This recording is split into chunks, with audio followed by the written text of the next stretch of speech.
Hello, good morning, जोहार। मैं संजय और आप देख रहे हैं न्यूज झारखंड।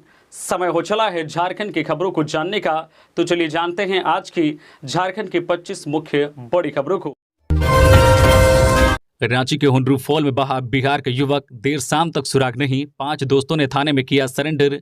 रांची जिले के सिकिदरी स्थित हुंड्रू फॉल में बिहार के राजगीर का युवक शुभम कुमार सोमवार को बहा गया। घटना सोमवार दोपहर लगभग 3:30 बजे की है। जानकारी के अनुसार BRO 1HJ 0639 में सवार होकर वह हुंड्रू फॉल में घूमने पहुंचा था। फॉल के ऊपर बह रहे पानी में स्नान कर रहा था। उसी क्रम में पैर फिसल गया और देखते ही देखते फॉल में बह गया। इधर उसे बहता देख उसके 5 साथी गाड़ी लेकर फरार हो गए। सिकिदरी पुलिस ने गाड़ी को पकड़ने का काफी प्रयास किया, लेकिन वे हाथ नहीं लगे। पुलिस फॉल में बहे युवक को ढूंढने का प्रयास कर रही है। देर शाम तक उसका सुराग नहीं मिला। सभी दोस्त नशे में धुत थे। इधर 5 दोस्तों ने रामगढ़ जिले के गोला थाने में सरेंडर कर दिया है। आपको बता दें कि फॉल में तैनात पर्यटन मित्र ने स्नान करने से मना किया था। इसके बावजूद पानी में उतरकर वह युवक स्नान कर रहा था। हुंड्रू फॉल में नहाने के दौरान पैर फिसलकर जो युवक बह गया है, उसका नाम शुभम कुमार बताया जा रहा है। उसकी उम्र लगभग 19 वर्षीय है। रांची जिले के सिकिदरी स्थित हुंड्रू फॉल में बहने वाला युवक बिहार के राजगीर का रहने वाला बताया जा रहा है। झारखंड में 4 अक्टूबर तक होती रहेगी बारिश। इन जिलों में आज भारी बारिश का अलर्ट, रहें सावधान। झारखंड में भारी बारिश और आकाशीय बिजली गिरने से बीते 24 घंटे के दौरान 8 लोगों की मौत हो गई है। झारखंड के कई हिस्सों में शनिवार शाम से ही लगातार बारिश दर्ज की जा रही है। सूबे में भारी बारिश से कई नदियां उफान पर हैं। रांची मौसम विज्ञान केंद्र ने अगले 24 घंटे के दौरान लोहरदगा, गुमला और सिमडेगा के कुछ भागों में भारी बारिश का ऑरेंज अलर्ट जारी किया गया है। इसके अलावा कई अन्य जिलों में भी हल्के से लेकर मध्यम दर्जे की बारिश रिकॉर्ड की जाएगी। ये बारिश का दौर 4 अक्टूबर तक जारी रहने की संभावना है। मौसम वैज्ञानिक अभिषेक आनंद ने बताया कि निम्न दबाव के कारण झारखंड में जोरदार बारिश हो रही है। अभी झारखंड में मौसम लगातार खराब है, तो किसानों से भी अपील की गई है कि मौसम खराब होने पर खेतों में नहीं जाएं। अगर आप बाहर हैं तो जल्द से जल्द मौसम खराब होने पर आप सुरक्षित स्थान पर शरण लेने की कोशिश करें। भूल से भी पेड़ों के नीचे, बिजली के खंभे के नीचे शरण नहीं लें और जल्द से जल्द सुरक्षित स्थान पर जाएं। सावधान रहें और सतर्क रहें। झारखंड कांग्रेस मुख्यालय के सामने पारा शिक्षकों का प्रदर्शन, कहा सरकार ने नहीं की मांग पूरी। राष्ट्रपिता महात्मा गांधी की जयंती पर बिहार की तर्ज पर वेतनमान और राज्यकर्मी का दर्जा देने की मांग पारा शिक्षकों ने तेज कर दी है। इसको लेकर आकलन परीक्षा पास प्रशिक्षित पारा शिक्षकों, सहायक शिक्षकों ने सोमवार 2 अक्टूबर को रांची में कांग्रेस प्रदेश कार्यालय के समक्ष धरना प्रदर्शन किया। शिक्षकों ने इस दौरान कांग्रेस कार्यालय में जमकर नारेबाजी की, साथ ही सरकार पर वादा खिलाफी का आरोप लगाया। पारा शिक्षकों ने कहा कि 2019 में चुनाव से पहले झामुमो, कांग्रेस और राजद ने उनकी सेवा नियमित करने, वेतनमान और अन्य कल्याणकारी सुविधाएं देने की बात कही थी, लेकिन सरकार बनने के बाद मांगे पूरी नहीं हुई। आंदोलित पारा शिक्षकों ने कहा कि 3 अक्टूबर यानी कि आज वो झामुमो कार्यालय के समक्ष प्रदर्शन करेंगे। झारखंड राज्य प्रशिक्षित सहायक अध्यापक संघ के प्रधान महासचिव सुमन कुमार ने कहा कि राज्य की सरकार ने उनके साथ धोखा किया है। कहा कि एक बार फिर शिक्षक आंदोलन की राह पकड़ने को मजबूर हुए हैं। सुमन कुमार ने कहा कि शिक्षक मंगलवार को झामुमो के हरमो स्थित कैंप कार्यालय के समक्ष धरना प्रदर्शन करेंगे। रामगढ़ में लगातार हो रही बारिश के कारण पतरातू डैम कभी भी खोले जाने को लेकर जिला प्रशासन ने लोगों को किया अलर्ट। जिले में हो रही लगातार बारिश के चलते नलकारी जलाशय पतरातू का जलस्तर लगातार बढ़ रहा है। इसके जल्द ही अपने उच्चतम स्तर पर पहुंचने की संभावना है। इस स्थिति में डैम की सुरक्षा के मद्देनजर डैम का फाटक किसी भी समय खोला जा सकता है। अतः सभी जिलेवासियों को सूचित किया जाता है कि वह नलकारी एवं दामोदर नदी के किनारे पर ना जाएं तथा नदियों के किनारे बसे लोग अपने सामान एवं मवेशियों के साथ किसी सुरक्षित स्थान पर चले जाएं। लगातार हो रही बारिश से कुंदरू कला निवासी अनुलाल महातो का खपरेल नुमा मकान ध्वस्त हो गया। इसके अलावा भी कई मकानों के भी गिर जाने की सूचना सामने आ रही है, जिससे लोगों को रहने में काफी कठिनाइयां हो रही हैं। मनरेगा कर्मियों ने नियमितीकरण के लिए चलाया ट्विटर अभियान, सीएम से किया आग्रह। राष्ट्रपिता महात्मा गांधी के जन्म दिवस पर झारखंड राज्य मनरेगा कर्मचारी संघ ने ट्विटर के माध्यम से अपनी सेवा नियमितीकरण की मांगों को लेकर ट्विटर अभियान चलाया, जिसमें राज्य के सभी मनरेगा कर्मियों ने मुख्यमंत्री हेमंत सोरेन को ट्वीट किया। बता दें कि मनरेगा कर्मी वर्षों से अपनी नौकरी को स्थायी करने की मांग लगातार करते आ रहे हैं। कई माध्यम से अपनी मांगों को मनरेगा संघ सरकार के समक्ष रखने का प्रयास किया है, पर इसका समाधान आज तक नहीं निकला, जिससे राज्य में अनुबंध पर कार्यरत मनरेगा कर्मियों में भारी आक्रोश है। संघ ने मुख्यमंत्री से आग्रह किया है कि मनरेगा कर्मियों की सेवा शर्त नियमावली में कर्मी हित में संशोधन करते हुए नियमितीकरण किया जाए। ट्विटर अभियान की जानकारी प्रदेश अध्यक्ष जोन बागे ने दी है। झारखंड बीजेपी के नेताओं ने बापू को किया याद। पीएम मोदी राष्ट्रपिता के सपनों को कर रहे हैं साकार। बाबूलाल मरांडी। गांधी जयंती के मौके पर राजधानी रांची सहित राज्य भर में कार्यक्रम का दौर जारी रहा। सामाजिक संगठनों के साथ राजनीति क्षेत्र से जुड़े नेताओं का जमावड़ा सुबह से ही रांची के मोरहाबादी स्थित बापू वाटिका में लगा रहा। इस मौके पर श्रद्धा सुमन अर्पित करने बीजेपी के कई नेता बापू वाटिका पहुंचे। बीजेपी प्रदेश अध्यक्ष बाबूलाल मरांडी, राज्यसभा सांसद दीपक प्रकाश, बिहार झारखंड के संयुक्त संगठन महामंत्री नागेंद्र सहित बड़ी संख्या में भाजपा नेताओं ने इस दौरान राष्ट्रपिता की प्रतिमा पर श्रद्धांजलि अर्पित कर उन्हें नमन किया। कार्यक्रम के दौरान भाजपा कार्यकर्ताओं ने राष्ट्रपिता महात्मा गांधी और पूर्व पीएम लाल बहादुर शास्त्री अमर रहे का नारा लगाया। बाबूलाल मरांडी ने कहा कि पीएम नरेंद्र मोदी राष्ट्रपिता बापू के सपनों को साकार कर रहे हैं। कहा कि बापू ने देश से गरीबी हटाने के लिए स्वदेशी पर जोर दिया था। आज केंद्र सरकार की कई योजनाएं गरीबी हटाने को लेकर चलाई जा रही है, जिसका लाभ ग्रामीण क्षेत्र में देखने को मिल रहा है। धनबाद के मैथन व पंचेत डैम का जलस्तर बढ़ा, खोले गए फाटक। दामोदर घाटी के ऊपरी क्षेत्र में लगातार बारिश से मैथन व पंचेत डैम का जलस्तर काफ़ी तीव्र गति से बढ़ रहा है। केंद्रीय जल आयोग के निर्देश पर सोमवार से मैथन डैम से 55,000 क्यूसेक और पंचेत डैम से 75,000 क्यूसेक पानी छोड़ा जा रहा है। डैमों से पानी छोड़े जाने के कारण दामोदर घाटी के निचले क्षेत्र यानी पश्चिम बंगाल में बाढ़ जैसी स्थिति उत्पन्न हो गई है। हालांकि केंद्रीय जल आयोग एवं डीवीसी जलाशय प्रबंधन विभाग ने पहले ही पश्चिम बंगाल प्रशासन को हाई अलर्ट कर दिया था, ताकि नदी किनारे रहने वाले लोग सतर्क हो जाएं। जोहार, नमस्कार। खबरों में आगे बढ़ने से पहले आप सभी के लिए न्यूज झारखंड परिवार लेके आया है दो बड़ी खुशखबरी। आप हमारे चैनल को इतना प्यार, इतना सपोर्ट दिए हैं, तो हमारा भी फर्ज आप लोग के लिए कुछ करने का बनता है। तो चलिए हम डायरेक्ट आते हैं मुद्दे पे। पहली बड़ी खुशखबरी ये है कि आप आने वाले दिनों में न्यूज झारखंड चैनल पे वीडियोस देख के भी 500 रुपए के रोज कमा सकते हैं। जी हाँ, आप सही सुन रहे हैं, 500 रुपए के रोज कमा सकते हैं हमारे वीडियोस को देख के। हमारे वीडियोस के बीच में आपको एक कूपन कोड दिखेगा, उस कूपन कोड को आप एंटर करके 500 रुपए तक जो है कैश रिडीम कर सकते हैं। दूसरी बड़ी खुशखबरी आपको ये मिलने जा रही है कि न्यूज झारखंड परिवार आप सबों के साथ मिलकर एक गिव अवे करने जा रहा है पूरे 1,10,000 का। जी हाँ, पूरे 1,10,000 का गिव अवे जो है करने जा रहा है और ये प्राइज जो है 53 लोगों के बीच वितरण किया जाएगा और इसमें कोई भी जो है दर्शक पार्टिसिपेट कर सकते हैं। जिनको नहीं पता है कि गिव अवे क्या होता है तो उनके लिए मैं बता दूं कि गिव अवे में आपको 1 रुपये भी देने की जरूरत नहीं है। आपको नॉर्मल सा रजिस्ट्रेशन करना है और आप इसमें पार्टिसिपेट हो सकते हैं। इसमें सबका नाम सेलेक्ट किया जाएगा और सॉफ्टवेयर के थ्रू रैंडमली जो है 53 लोगों को सेलेक्ट किया जाएगा और उनके बीच प्राइज वितरण किया जाएगा। विधिवत जो फाइनल अनाउंसमेंट जो है अक्टूबर मंथ के फर्स्ट वीक में की जाएगी। ये अनाउंसमेंट से पहले जो है प्री अनाउंसमेंट है और इसमें वही लोग पार्टिसिपेट कर सकते हैं जो हमारे चैनल के सब्सक्राइबर है। तो हमारे चैनल को सब्सक्राइब करके रख ले, जिससे हम जो है अक्टूबर मंथ के फर्स्ट वीक में जब ये अनाउंसमेंट करें तब ये आपके पास ये जो है वीडियोस पहुंचे और आप जो है इसमें पार्टिसिपेट होकर कैश जीत सकते हैं। तब तक के लिए धन्यवाद। चलिए बढ़ते हैं फिर से खबरों की ओर। पितरों को पिंडदान करने बिहार की गया गई महिला की हार्ट अटैक से मौत, लापता पति का सुराग नहीं। बोकारो जिले के चंद्रपुरा प्रखंड के अलारगो गांव स्थित सिमरा कुल्ली टोला निवासी लखन महतो की पत्नी सबिया देवी 52 वर्षीय की मौत रविवार को बिहार के गया में हो गई। वहीं उसका पति लखन महतो लापता बताया जा रहा है। दोनों ही पति पत्नी 30 सितंबर को अपने पितरों के मोक्ष को लेकर पिंडदान करने गया गए हुए थे। उनके साथ गाँव के कई और लोग भी गए हुए हैं। मनोज पांडे ने बताया कि 1 अक्टूबर को फल्गु सीताकुंड विष्णुपद में पिंडदान के बाद गयासुर मंदिर पहुंची। यहां पर पिंडदान कर वापस लौटने के क्रम में मंदिर प्रांगण में ही महिला को अचानक दिल का दौरा पड़ा और वह गिर पड़ी। उसे मगध मेडिकल कॉलेज ले जाया गया, जहां चिकित्सकों ने महिला को मृत घोषित कर दिया। वहीं 2 अक्टूबर यानी सोमवार को गया में ही महिला का अंतिम संस्कार कर दिया गया। खबर सुनकर मंत्री बेबी देवी के पुत्र शाहजहां नेता अखिलेश महतो उर्फ राजू सहित गाँव के कई ग्रामीण गया पहुंचे व मामले की जानकारी ली। इधर मृतका के पति लखन महतो की भी खोजबीन की जा रही है, लेकिन उनका कोई सुराग नहीं मिल पा रहा है। इसकी सूचना पुलिस को भी दी गई है। गिरिडीह के JSML राजगढ़िया कोठी के मंदिर से मूर्ति व कंगन की हुई चोरी। गिरिडीह शहर के टुंडी रोड के JSML कोठी परिसर स्थित बालाजी हनुमान मंदिर में सोमवार की शाम चोरों ने कुंडी तोड़कर मंदिर के भीतर रखे 4 मूर्तियों के 2 बेशकीमती कंगन की चोरी कर ली है।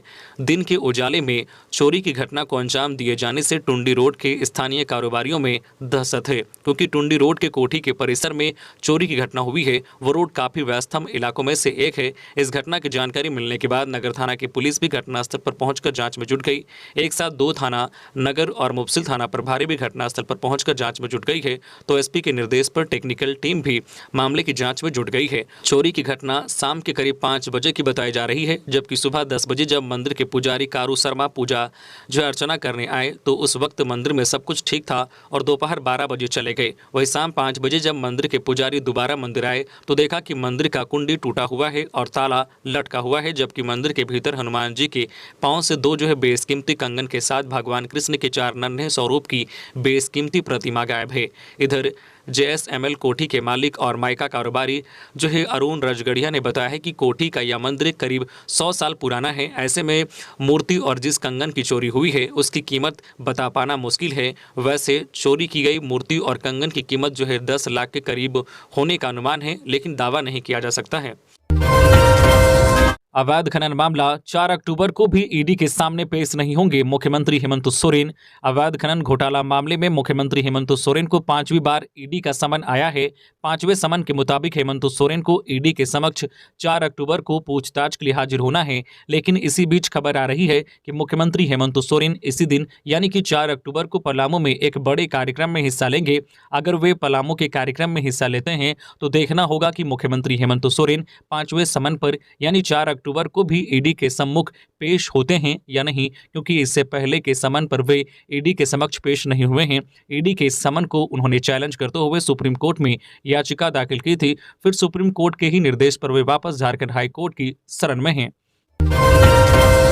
लगातार हो रही बारिश ने बढ़ाई लोध फूल की खूबसूरती। नज़ारे का लुत्फ उठाने पहुंच रहे हैं पर्यटक।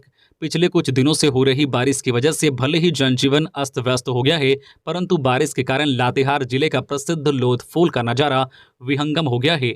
महुआ डांड प्रखंड मुख्यालय स्थित प्रसिद्ध लोध फूल की खूबसूरती को देखने के लिए प्रतिदिन बड़ी संख्या में लोग पहुंच रहे हैं। पर्यटक घंटों रुककर यहां की खूबसूरती का लुत्फ उठाते हैं। बारिश से झरने की रफ्तार और भी तेज हो गई है। लोग की भीड़ को देखते हुए यहां सुरक्षा व्यवस्था बढ़ा दी गई है। लोध फूल बूढ़ा नदी पर स्थित है। छत्तीसगढ़ से निकलकर बूढ़ा नदी झारखंड और छत्तीसगढ़ के बॉर्डर पर स्थित लगभग 143 मीटर ऊंची पहाड़ियों से सीधे झारखंड के महुआ डांड प्रखंड के लोध गांव में पहाड़ी की तलहटी में गिरती है। 143 मीटर ऊंची पहाड़ी से सीधे जमीन पर पानी गिरने का नज़ारा काफी अद्भुत होता है। इसी के कारण पर्यटकों की भीड़ हमेशा लगी रहती है। बोकारो के नावाडीह में भारी बारिश से खफरेल मकान गिरा। घर में सो रही महिला की मौत। 8 साल की नतनी हुई जख्मी। बंगाल की खाड़ी में बने निम्न दबाव के कारण रविवार से दिन रात हुई मूसलाधार बारिश से लोहनगरी भेंडरा में पुराना खपरेल मकान गिर जाने से मकान में सो रही स्वर्गीय जटल रविदास की 46 वर्षीय पत्नी रेशमी देवी की मौके पर ही मौत हो गई, जबकि साथ सो रही नतनी पुत्री की बेटी धनबाद जिले के हरिहरपुर निवासी 8 वर्षीय अनुष्का कुमारी जख्मी हो गई। इसका इलाज नावाडीह CHC में डॉक्टर रेणु शर्मा द्वारा किया गया। घटना की जानकारी मिलते ही नावाडीह BDO प्रशांत कुमार हेम्ब्रम, पंचायत सचिव रोजगार सेवक खुर्शीद आलम, जिला परिषद सदस्य महेंद्र प्रसाद, मुखिया नरेश कुमार विश्वकर्मा समेत अन्य ने पहुंचकर शोकाकुल परिजनों को ढाढ़स बंधाया। नावाडीह CO अशोक कुमार सिन्हा से दूरभाषा पर वार्ता कर आपदा प्रबंधन के तहत मुआवजा देने की मांग की। सूचना मिलते ही नावाडीह पुलिस ने गाँव पहुंचकर शव को पोस्टमार्टम के लिए चास भेज दिया। बताया जा रहा है कि मृतका रेशमी देवी ने जर्जर खपरेल मकान को लेकर कई बार स्थानीय मुखिया, वार्ड सदस्य एवं नावाडीह प्रखंड कार्यालय में PM आवास एवं अंबेडकर आवास निर्माण को लेकर फरियाद लगाई थी, लेकिन उसे आवास नहीं मिला था। गोमिया के अमन गांव में हाथियों के झुंड ने खेत में खड़ी फसलों को रौंदा। बोकारो जिला के गोमिया प्रखंड के अति सुदूरवर्ती क्षेत्र चुट्टू पंचायत के झुमरा पहाड़ के ऊपर बसा अमन गांव में हाथियों का झुंड बीते रात तांडव मचाता रहा, लेकिन वन विभाग की नींद नहीं खुली। हाथियों ने कई एकड़ में लगी धान और मकई के फसलों को रौंद दिया। 1 अक्टूबर की रात 12 बजे हाथियों का झुंड अमन पहाड़ पर चढ़ा और वहां लगे खेतों में अनाज को चट कर गए। बता दें कि इससे पहले गोमिया प्रखंड के लोधी पंचायत और सियारी पंचायत सहित खमहरा पंचायत में भी हाथियों ने दर्जनों घर तोड़े और अनाज चट करने सहित खेतों में लगे धान को रौंदा। पंचायत के मुखिया मोहम्मद रियाज ने कहा है कि अमन गांव पहाड़ी पर बसा है और काफ़ी दुर्गम रास्ते से होकर आना जाना पड़ता है, इसलिए वन विभाग से मांग करते हैं कि क्षतिपूर्ति के साथ टॉर्च, पटाखा सहित रोशनी की उचित व्यवस्था ग्रामीणों को उपलब्ध कराने की बात कही। झारखंड के सरकारी स्कूलों में पढ़ने वाले 9 लाख बच्चों को इसी माह मिलेगी साइकिल की राशि। झारखंड के सरकारी स्कूलों में पढ़ने वाले बच्चों के लिए अच्छी खबर है। दरअसल 8वीं कक्षा के 9 लाख छात्र छात्राओं को साइकिल की राशि सरकार की तरफ से मुहैया कराई जाएगी। यह राशि 4,500 रुपये होगी। अच्छी बात यह है कि 2020-21, 2021-22 और 2022-23 में जो छात्र 8वीं में रहे थे उनको भी यह राशि दी जाएगी। इसके लिए आदिवासी कल्याण आयुक्त अजय नाथ झा ने सभी जिलों के उपायुक्तों से स्कूलवार लाभान्वित होने वाले छात्र छात्राओं की जानकारी मांगी है। फिलहाल पीएल खाते में इसकी राशि जमा है। इसमें लगभग 9 लाख लाभार्थियों को डीबीटी के माध्यम से राशि देने का निर्णय लिया गया है। स्कूलों से छात्र छात्राओं की लिस्ट 15 अक्टूबर तक मांगी गई है। लिस्ट के अनुसार ही छात्र छात्राओं के खाते में डीबीटी के माध्यम से पैसे भेजे जाएंगे। बापू की 154वीं जयंती मनाई गई धूमधाम से। राज्यपाल और सीएम ने किया श्रद्धा सुमन अर्पित। देश भर में सोमवार को गांधी जयंती मनाई गई। 2 अक्टूबर को हर साल महात्मा गांधी की जयंती मनाई जाती है। इसी कड़ी में झारखंड के राज्यपाल सीपी राधाकृष्णन और मुख्यमंत्री हेमंत सोरेन ने राष्ट्रपिता महात्मा गांधी को श्रद्धा सुमन अर्पित की। राज्यपाल और सीएम सोमवार को गांधी जयंती के अवसर पर मोरहाबादी मैदान स्थित बापू वाटिका पहुंचकर राष्ट्रपिता महात्मा गांधी की प्रतिमा पर माल्यार्पण कर उन्हें श्रद्धा सुमन अर्पित कर नमन किया। मौके पर बापू वाटिका स्थित महात्मा गांधी प्रतिमा स्थल पर भजन मंडली के कलाकारों ने बापू के प्रिय भजन तथा रामधुन प्रस्तुत किए। झारखंड में डेंगू के 81 सक्रिय मरीज, मिले 8 नए मरीज। झारखंड में डेंगू के 81 सक्रिय मरीज हैं। स्वास्थ्य विभाग के आंकड़ों के मुताबिक सोमवार को राज्य में डेंगू के 8 नए मरीज मिले हैं। सभी मरीज पूर्वी सिंहभूम जिले के हैं। बता दें कि 157 संदिग्ध मरीज मिले। इनमें सबसे ज्यादा 119 संदिग्ध पूर्वी सिंहभूम जिले के हैं। जांच के उपरांत 8 में डेंगू की पुष्टि हुई है। वहीं चिकनगुनिया के भी 13 संदिग्ध मरीज मिले हैं। ये सभी मरीज देवघर जिले के हैं। हालांकि जांच के बाद किसी में भी चिकनगुनिया की पुष्टि नहीं हुई है।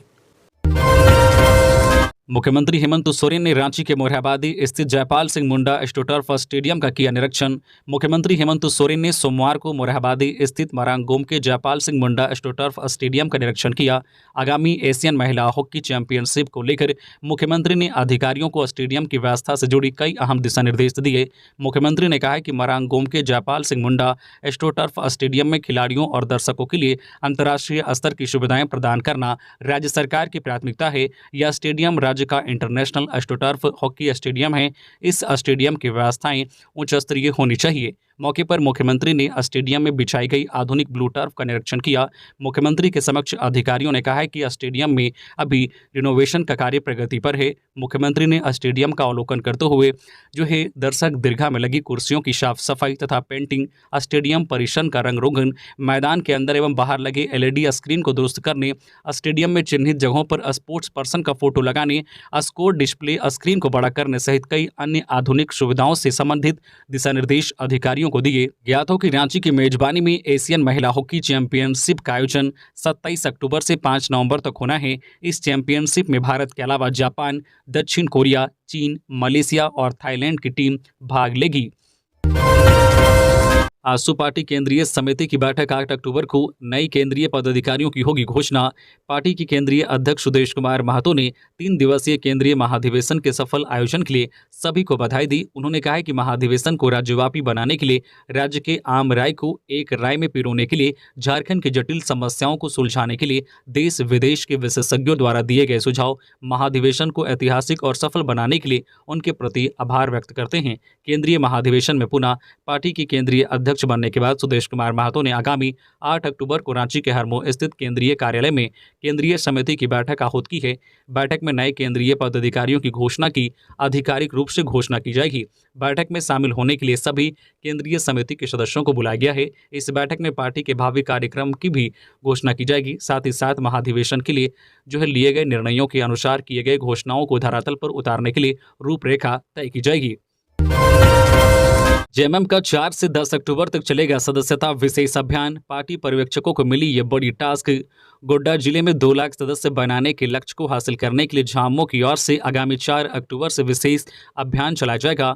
इसके लिए प्रखंडवार पर्यवेक्षकों की नियुक्ति कर पार्टी ने उन्हें कार्यदायित्व और जिम्मेदारी सौंप दी है। बता दें कि बीते शनिवार को पार्टी के केंद्रीय महासचिव विनोद पांडे ने वीडियो कॉन्फ्रेंसिंग कर जिला कमेटी के पदाधिकारियों को हर हाल में 2 लाख सदस्य बनाने का लक्ष्य हासिल करने का टास्क दिया था।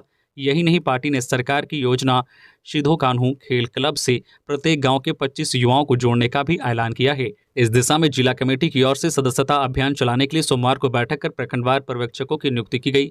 झामो केंद्रीय कमेटी के सदस्य सह पूर्व जिला अध्यक्ष राजेश मंडल ने बताया कि प्रथम चरण में जिले के सदर प्रखंड गोड्डा, बसंतराय, पत्थरगामा, ठाकुर गंगटी और पोड़ैयाहाट प्रखंड में सदस्यता अभियान 4 से 10 अक्टूबर तक चलाया जाएगा। हजारीबाग का रहने वाला आईएस आतंकी दिल्ली से गिरफ्तार। एनआईए ने घोषित कर रखा था 3 लाख का इनाम। देश में सक्रिय आतंकी संगठन आईएस मॉड्यूल को खंगाल रही राष्ट्रीय जांच एजेंसी एनआईए के 3 कुख्यात आतंकियों को दिल्ली पुलिस की स्पेशल सेल ने दिल्ली से गिरफ्तार किया है। गिरफ्तार आतंकियों में शाहनवाज सफ़ी-उज़्ज़मा आलम उर्फ सफ़ी-उज़्ज़मा उर्फ अब्दुल्ला के अलावा रिजवान अब्दुल हाजी अली व मोहम्मद अरशद वारसी शामिल हैं। मुंबई में इसी साल दर्ज केस RC 5/2023 मुंबई में तीनों को फरार घोषित करते हुए एनआईए ने जो है 3-3 लाख रुपए का इनाम रखा था। इन आतंकियों पर पुणे के जंगल में बम विस्फोट का ट्रायल करने के मामले में केस दर्ज था। एनआईए ने मोहम्मद शाहनवाज के ठिकाने से पिस्टल, आईडी बनाने के सामान, विस्फोटक, केमिकल, जिहादी व बम बनाने का साहित्य आदि बरामद किया था। गिरफ्तार शाहनवाज सफ़ी-उज़्ज़मा आलम मूल रूप से झारखंड के हजारीबाग जिले के पेलावल स्थित पगमिल का निवासी है। उसका पासपोर्ट रांची में 31 अक्टूबर 2016 को बना था, जिसकी वैधता 30 अक्टूबर 2026 तक है। पासपोर्ट में उसकी जन्मतिथि 5 मार्च 1993 है। 30,000 फीट की ऊंचाई पर थी फ्लाइट, बिगड़ी बच्चे की तबीयत। झारखंड के आईएएस ने इस जुगाड़ तकनीक से बचाई जान। रांची से दिल्ली जाने वाली इंडिगो की फ्लाइट उस समय 30,000 फीट की ऊंचाई पर उड़ रही थी। तभी फ्लाइट में सवार एक बच्चे की तबीयत बिगड़ने लगी। विमान में अफरा तफरी मच गई क्योंकि बच्चे का बचना सभी को मुश्किल लग रहा था। बच्चे के परिवार को भी फ्लाइट के क्रू मेंबर ने अनाउंसमेंट किया कि बच्चे की हालत खराब है, अगर फ्लाइट में कोई चिकित्सक मौजूद हैं तो बच्चे की मदद करे। लेकिन अफसोस कि फ्लाइट में कोई प्रोफेशनल चिकित्सक भी मौजूद नहीं थे। तभी विमान में सवार झारखंड के आईएएस अधिकारी डॉक्टर नितिन मदन कुलकर्णी सामने आए। उन्होंने अपने अनुभव और फ्लाइट में मौजूद साधन के मुताबिक बच्चे की शुरुआती जांच की। बच्चे को सांस लेने में तकलीफ हो रही थी। ऐसे में नितिन मदन कुलकर्णी ने विमान में मौजूद ऑक्सीजन का इस्तेमाल किया और बच्चे को सांस लेने में हो रही प्रॉब्लम को दूर किया। कुछ ही देर में बच्चा सामान्य तरीके से सांस लेने लगा। इससे बच्चे के परिवार ने राहत की सांस ली और बताया कि वे बच्चे को इलाज के लिए दिल्ली लेकर जा रहे हैं। बच्चे को पहले से सांस की शिकायत है। यह परिवार हजारीबाग का रहने वाला है और नितिन कुलकर्णी झारखंड के राज्यपाल के प्रधान सचिव हैं। फ्लाइट में सवार एक यात्री ने इस घटना का वीडियो सोशल मीडिया पर वायरल किया है, जिसे काफी लाइक्स मिल रहे हैं और शेयर किया जा रहा है। बता दें कि इस फ्लाइट में आईएएस नितिन मदन कुलकर्णी के साथ उनकी पत्नी सुमन गुप्ता भी थी। राज्यपाल के कार्यक्रम से सीएम हेमंत सोरेन की तस्वीर हटाने पर बवाल। झामुमो बोली चुप नहीं बैठेंगे। रांची यूनिवर्सिटी के आर्यभट्ट ऑडिटोरियम में लगी मुख्यमंत्री हेमंत सोरेन की तस्वीर को हटाने पर राजनीति गर्मा गई है। झारखंड मुक्ति मोर्चा ने इसे मुख्यमंत्री और आदिवासियों का अपमान बताते हुए कार्रवाई की मांग की है। झामुमो प्रवक्ता विनोद पांडे ने इसे लेकर मुख्यमंत्री और झारखंड मुक्ति मोर्चा के प्रति दुर्भावनापूर्ण कृत्य करार देते हुए उसकी निंदा की है। झामुमो नेता विनोद पांडे ने सीपी राधाकृष्णन के कार्यक्रम स्थल से मुख्यमंत्री हेमंत सोरेन की तस्वीर हटाए जाने पर प्रतिक्रिया देते हुए कहा है कि सभी प्रमुख अखबारों ने इस खबर को प्रमुखता से जगह दी है। उन्होंने कहा है कि मुख्यमंत्री की तस्वीर चाहे राजभवन के इशारे पर हटाई गई हो या इसमें विश्वविद्यालय के अधिकारियों का हाथ हो, दोषियों पर कार्रवाई होनी चाहिए। उन्होंने कहा है कि सवाल केवल मुख्यमंत्री का नहीं है, बल्कि यह पूरे आदिवासी समाज का अपमान है। उन्होंने कहा है कि झारखंड मुक्ति मोर्चा यह बर्दाश्त नहीं करेगा। टेलर चालक हत्याकांड में शामिल 7 आरोपी गिरफ्तार। सभी तेल चोर गिरोह के सदस्य। टेलर चालक सत्यनारायण प्रजापति हत्याकांड का खुलासा गिरिडीह के निमियाघाट थाना पुलिस ने सोमवार को किया। हत्याकांड में शामिल 7 अपराधियों को निमियाघाट पुलिस ने दबोचा है। वहीं इन अपराधियों के पास से पुलिस ने एक सिल्वर रंग का 4 पहिया वाहन के साथ एक देसी पिस्तौल, 2 जिंदा कारतूस और 7 मोबाइल बरामद किया है। बरामद 4 पहिया वाहन से ही 7 अपराधियों ने राजस्थान के टेलर चालक की हत्या कर फरार हुए थे। गिरफ्तार अपराधियों में 6 अपराधी धनबाद के तोपचांची के अलग अलग गांव से हैं, तो 7वां अपराधी निमियाघाट थाना क्षेत्र के मधुपुर मजार गांव निवासी मोहम्मद सदाम अंसारी है। जबकि 6 अपराधियों में तोपचांची का जो है शाहिद अख्तर, मोहम्मद रफीक अंसारी, मोहम्मद असलम हुसैन, झंडू महतो, योगेंद्र महतो और मोहम्मद शाहरुख अंसारी शामिल हैं। पूछताछ में गिरफ्तार सभी अपराधियों ने अपराध कबूलते हुए बताया है कि वे सभी तेल चोर गिरोह के हैं और पिछले शुक्रवार को ही इसरी के नेशनल हाईवे में इसी टेलर से तेल चोरी करने के क्रम में टेलर चालक से हुए अनबन के बाद उसकी गोली मारकर हत्या कर दिया था।